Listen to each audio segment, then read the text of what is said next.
अगस्त को प्रधानमंत्री मोदी ग्रीस का करेंगे दौरा। चंद्रयान-3 की लैंडिंग पर दक्षिण अफ्रीका से जुड़ेंगे पीएम मोदी। नाबालिग से रेप का आरोपी डिप्टी डायरेक्टर गिरफ्तार। अरविंद केजरीवाल ने किया निलंबन। तेलंगाना में बीआरएस ने जारी की 115 उम्मीदवारों की लिस्ट। 2 सीटों से लड़ेंगे सीएम केसीआर। 16 अक्टूबर को वारंगल में पार्टी का घोषणा पत्र करेंगे। बाल्की की फिल्म घूमर सिल्वर स्क्रीन पर हुई रिलीज। दिव्यांग बच्चों के लिए रखी गई फिल्म की स्पेशल स्क्रीनिंग। एक दिव्यांग क्रिकेटर की कहानी पर आधारित है घूमर।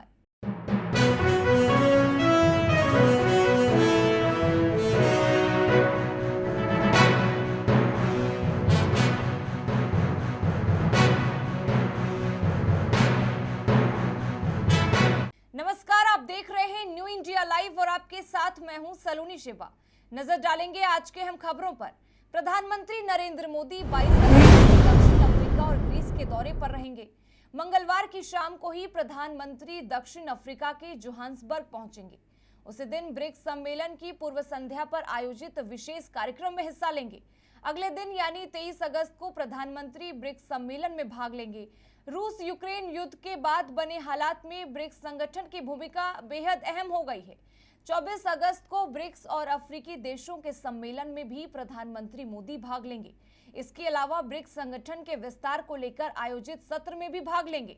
25 अगस्त को प्रधानमंत्री मोदी ग्रीस का दौरा करेंगे। बता दें कि 40 साल बाद किसी भारतीय प्रधानमंत्री का ग्रीस दौरा होगा। अपने दौरे में प्रधानमंत्री मोदी ग्रीस में अज्ञात सैनिक का मकबरा पर जाकर श्रद्धांजलि देंगे। ग्रीस के प्रधानमंत्री से उनकी द्विपक्षीय बातचीत होगी।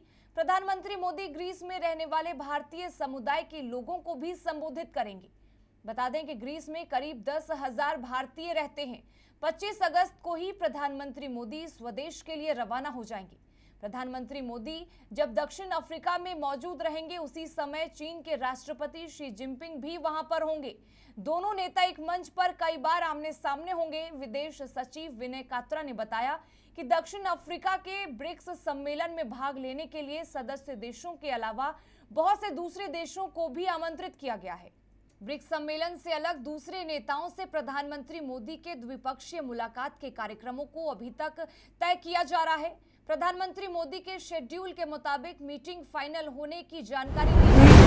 दिल्ली पुलिस ने नाबालिग युवती से दुष्कर्म के मामले में दिल्ली सरकार के अधिकारी और उनकी पत्नी को गिरफ्तार कर लिया है। मामला सामने आने के बाद दिल्ली के मुख्यमंत्री अरविंद केजरीवाल ने अधिकारी को निलंबित कर दिया। इतना ही नहीं, मुख्यमंत्री ने मुख्य सचिव से इस मामले में रिपोर्ट भी मांगी है। ऐसी खबरें थी कि आरोपी अधिकारी महिला और बाल विकास मंत्री अतिशी के ओएसडी के तौर पर तैनात था। इस बीच मंत्रालय ने कहा है कि आरोपी डिप्टी डायरेक्टर को अतिशी के पदभार संभालने के तुरंत बाद हटा दिया गया था। इस संबंध में दिल्ली बाल विकास मंत्री आतिशी का कहना है कि यह बिल्कुल झूठी बात है। वे मेरे ऑफिसर ऑन स्पेशल ड्यूटी रहे हैं। उन्होंने कभी मेरे साथ ओएसडी के रूप में काम नहीं किया है। वहीं नाबालिग के साथ हुए रेप को लेकर मंत्री ने कहा कि यह हैरान करने वाली घटना है कि आरोपी महिला और बाल विकास विभाग में तैनात था। यह चिंताजनक है कि उस पर नाबालिग युवती के साथ रेप के आरोप लगे हैं। मुझे उम्मीद है कि पुलिस मामले में तेजी से कानूनी कार्रवाई करेगी। बीआरएस के अध्यक्ष और तेलंगाना के सीएम केसीआर ने आज आगामी चुनाव के लिए बीआरएस के 115 उम्मीदवारों की सूची जारी कर दी है। इस लिस्ट में 7 प्रत्याशी बदले गए हैं। सीएम केसीआर 2 सीटों गजवेल और कमार रेड्डी से चुनाव लड़ेंगे। मुख्यमंत्री श्री के चंद्रशेखर राव ने लिस्ट जारी करते हुए कहा कि हम 16 अक्टूबर को वारंगल में अपनी पार्टी का घोषणा पत्र जारी करेंगे। जो कोई भी पार्टी विरोधी गतिविधियों में लिप्त पाया जाएगा, उसे पार्टी से बाहर कर दिया जाएगा। सीएम केसीआर ने आगामी चुनावों में 95 से 105 सीटों के जीतने की भविष्यवाणी की है। राज्य सरकार में मंत्री और सीएम के बेटे केटीआर सिरसिला से चुनाव लड़ेंगे। तेलंगाना की 119 सदस्यीय विधानसभा के लिए इस साल के अंत में चुनाव होने हैं। बीआरएस ने चुनाव की तारीखों की घोषणा से पहले ही लिस्ट जारी कर दी है। बीआरएस प्रमुख के चंद्रशेखर राव ने आगामी तेलंगाना विधानसभा चुनाव के लिए उम्मीदवारों की घोषणा करते हुए कहा कि एआईएमआईएम से हमारी मित्रता जारी रहेगी। आज बाल्की की मोस्ट अवेटेड फिल्म घूमर आखिरकार सिल्वर स्क्रीन पर रिलीज हो गई है और दर्शकों को पसंद भी आ रही है। अभिषेक बच्चन और सयामी खैर स्टारर फिल्म को वर्ल्ड क्रिकेट आइकनों ने भी सराहा है। वहीं क्रिटिक्स और ऑडियंस की तरफ से भी फिल्म को अच्छा रिस्पॉन्स मिल रहा है। घूमर के मेकर होप प्रोडक्शन ने हाल ही में भामला फाउंडेशन के साथ मिलकर दिव्यांग बच्चों के लिए फिल्म की एक स्पेशल स्क्रीनिंग की मेजबानी की। फिल्म की स्पेशल स्क्रीनिंग के दौरान अभिषेक बच्चन, सयामी खेर और आल बाल्की और आसिफ भामला भी मौजूद थे, जहां उन्होंने बच्चों के साथ बातचीत भी की। फिल्म में एक क्रिकेटर अनीनी की कहानी दिखाई गई है जो इंडिया के लिए खेलना चाहती थी, लेकिन एक हादसे में उनका हाथ कट जाता है और वह दिव्यांग हो जाती हैं। ऐसे में वे क्रिकेट खेलने के अपने सपने से नाउम्मीद हो जाती हैं, जिसके बाद उसकी जिंदगी में एक ऐसे शख्स की एंट्री होती है जो टेस्ट मैच खेल चुका होता है। वहीं अनीनी के कोच बनकर उसे मोटिवेट करते हैं और ट्रेन भी करते हैं। घूमर में शबाना आजमी, अभिषेक बच्चन, सयामी खेर और अंगद बेदी ने अहम रोल अदा किए हैं। होप फिल्म मेकर्स और सरस्वती एंटरटेनमेंट के बैनर तले बनी फिल्म घूमर को आर बाल्की ने डायरेक्ट किया है और इसको बनाने में राकेश झुनझुनवाला, अभिषेक बच्चन, गौरी शिंदे, डब्ल्यूजी, सीडीआर, रमेश पुलपाका और अनिल नायडू की बड़ी केजरीवाल सरकार गरीब परिवारों को मुफ्त चीनी देगी। सोमवार को मुख्यमंत्री अरविंद केजरीवाल ने गरीब परिवारों को मुफ्त चीनी देने के प्रस्ताव को मंजूरी दे दी है। पिछले महीने सीएम अरविंद केजरीवाल के नेतृत्व में दिल्ली कैबिनेट की हुई बैठक में मुफ्त चीनी देने का निर्णय लिया गया था। सरकार के इस निर्णय से दिल्ली के 68,747 एनएफएस कार्ड धारकों समेत 2,80,290 लाभार्थियों को मुफ्त चीनी मिल सकेगी। इस पहल का उद्देश्य गरीब परिवारों के सामने आने वाली कठिनाइयों को कम करना और सभी के लिए खाद्य सुरक्षा सुनिश्चित करना है। मुख्यमंत्री से मंजूरी मिलने के बाद अब यह फाइल एलजी के पास भेजी गई है। बीते दिन मुख्यमंत्री अरविंद केजरीवाल के नेतृत्व में दिल्ली कैबिनेट की बैठक हुई थी। इस बैठक में दिल्ली के गरीब परिवारों को मुफ्त चीनी देने का एक प्रस्ताव लाया गया था। यह प्रस्ताव अंत्योदय अन्न योजना श्रेणी के कार्ड धारकों के लिए चीनी सब्सिडी योजना के तहत लाया गया था। कैबिनेट ने मौजूदा आर्थिक हालात और बढ़ती महंगाई से गरीब परिवारों के सामने उत्पन्न चुनौतियों को ध्यान में रखते हुए मुफ्त चीनी देने के प्रस्ताव को हरी झंडी दिखा दी है। मुख्यमंत्री अरविंद केजरीवाल ने सोमवार को इसे अपनी मंजूरी दे दी है। इस पहल के जरिए दिल्ली सरकार यह सुनिश्चित करना चाहती है कि किसी को भी खाद्य असुरक्षा का सामना न करना पड़े। दिल्ली सरकार के इस निर्णय से 68,747 राष्ट्रीय खाद्य सुरक्षा कार्ड धारकों सहित 2,80,290 लाभार्थियों को लाभ मिलेगा। इस पहल के कार्यान्वयन के लिए लगभग 1.11 करोड़ रुपए के अनुमानित बजट की आवश्यकता होगी।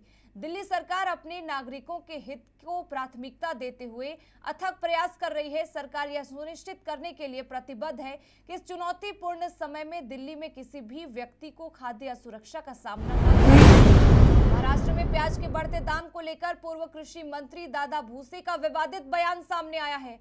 नासिक में दादा ने कहा, मुझे लगता है कि अगर प्याज के दाम 20 से 25 रुपए महंगे हुए हैं तो 2-4 महीने प्याज नहीं खाया तो कुछ नहीं बिगड़ेगा। किसान के परिवार को 2 रुपए मिल रहे हैं तो इसमें कोई बुराई नहीं है। आपको बताते चलें कि केंद्र सरकार ने प्याज एक्सपोर्ट फीस 40% बढ़ा दी है, जिसको लेकर किसान नाराज हैं। इसी बीच दादा भूसे ने आम जनता को एक अजीबोगरीब सलाह दी है। उन्होंने कहा है कि दाम बढ़ने की वजह से अगर लोग प्याज नहीं खरीद सकते हैं तो 2-4 महीने न खाएं, इससे प्याज खराब नहीं होगा। बता दें कि प्याज निर्यात शुल्क बढ़ाए जाने के विरोध में नासिक जिले में किसानों का विरोध प्रदर्शन चल रहा है। इस बीच दादा भूसे ने कहा है कि किसानों को इस बात का डर सता रहा है कि प्याज के दाम गिर जाएंगे। वहीं दूसरी ओर व्यापारी भी चिंतित हैं, जिन्होंने प्याज खरीद लिया है और उसे निर्यात करेंगे। ऐसे में भूसे ने दावा किया है कि सरकार इस बात का ध्यान रखेगी कि प्याज की कीमतें नहीं गिरेंगी। उनका कहना है कि केंद्र सरकार किसानों की बात सुनेगी और इस पर सकारात्मक रुख अपनाएगी।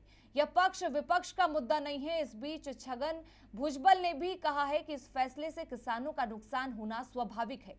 प्याज की कीमतें गिर सकती हैं। इस पर प्रतिक्रिया देते हुए दादा भूसे का कहना है कि जहां तक उनकी जानकारी है, आज बाजार बंद है, इसलिए इस समय यह बात करना उचित नहीं है कि दरें गिरी या नहीं, लेकिन सरकार इस बात का ध्यान रखेगी कि प्याज की कीमत न गिरे। दादा भूसे ने यह भी कहा कि अगर इस विषय पर या किसी अच्छे मकसद के लिए शरद पवार या किसी और का मार्गदर्शन मिलता है तो उसका स्वागत किया जाएगा, क्योंकि प्याज के मुद्दे पर न्याय होना चाहिए। अधिग्रहण का मामला तूल पकड़ते जा रहा है। सोमवार को 81 गांव के करीब 500 किसानों ने भूमि अधिग्रहण की नीतियों का विरोध करते हुए क्षेत्र के विधायक पंकज सिंह के आवास का घेराव किया। सुबह से लेकर शाम तक विधायक आवास पर प्रदर्शन कर रहे किसानों को 15 दिन का समय दिया गया है। किसानों ने कहा कि अगर उनकी मांगे पूरी नहीं होती है तो वो एक बार फिर से वापस लौटेंगे और आंदोलन करेंगे। विधायक के आवास का घेराव करने पहुंचे सैकड़ों किसान काफी देर तक बाहर प्रदर्शन और नारेबाजी करते हुए नजर आए। आखिरकार विधायक और किसान प्रतिनिधियों की बैठक में 15 दिन के भीतर मामले का निष्पादन करने का आश्वासन मिलने के बाद किसान फिलहाल अपने घर लौट गए हैं।